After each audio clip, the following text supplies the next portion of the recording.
एक विद्वान साधु और धूर्त फकीर। एक विद्वान साधु थे जो दुनियादारी से दूर रहते थे।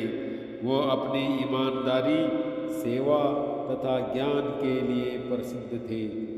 एक बार वह पानी के जहाज से लंबी यात्रा पर निकले। उन्होंने यात्रा में खर्च के लिए पर्याप्त धन तथा एक हीरा संभाल के रख लिया। ये हीरा किसी राजा ने उन्हें उनकी ईमानदारी से प्रसन्न होकर भेंट किया था। सो वे उसे अपने पास न रखकर किसी राजा को देने के लिए ही ये यात्रा कर रहे थे। यात्रा के दौरान साधु की पहचान दूसरे यात्रियों से हुई। वे उन्हें ज्ञान की बातें बताते गए। एक फकीर यात्री ने उन्हें नीचा दिखाने की मंशा से नज़दीकियां बढ़ा ली। एक दिन बातों बातों में साधु ने उसे विश्वास पात्र समझकर हीरे की झलक भी दिखा दी। उस फकीर को और लालच आ गया। उसने उस हीरे को हथियाने की योजना बनाई। रात को जब साधु सो गया तो उसने उसके झोले तथा उसके वस्त्रों में हीरा ढूंढा, पर उसे नहीं मिला। अगले दिन उसने दोपहर की भोजन के समय साधु से कहा कि इतना कीमती हीरा है, आपने संभाल के रखा है ना? साधु ने अपने झोले से निकाल कर दिखाया कि ये देखो, इसमें रखा है। हीरा देखकर फकीर को बड़ी हैरानी हुई कि ये उसे कल रात को क्यों नहीं मिला।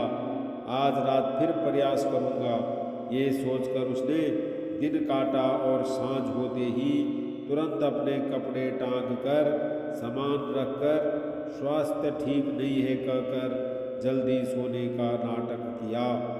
निश्चित समय पर संध्या पूजा अर्चना के पश्चात जब साधु कमरे में आए तो उन्होंने फकीर को सोता हुआ पाया।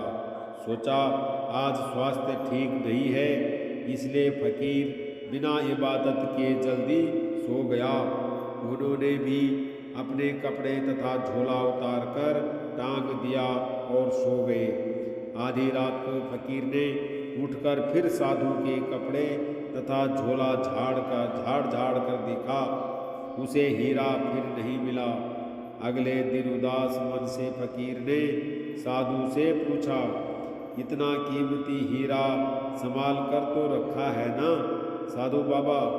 यहाँ बहुत से चोर हैं। साधु ने फिर अपनी पोटली खोलकर उसे हीरा दिखा दिया। अब हैरान परेशान फकीर के मन में जो प्रश्न था उसने साधु से खुलकर कह दिया। उसने साधु से पूछा कि मैं पिछली 2 रातों से आपके कपड़े तथा झोले में इस हीरे को ढूंढता हूँ, मगर मुझे नहीं मिलता। ऐसा क्यों? रात को यह हीरा कहाँ चला जाता है? साधु ने बताया, मुझे पता है कि तुम कपटी हो।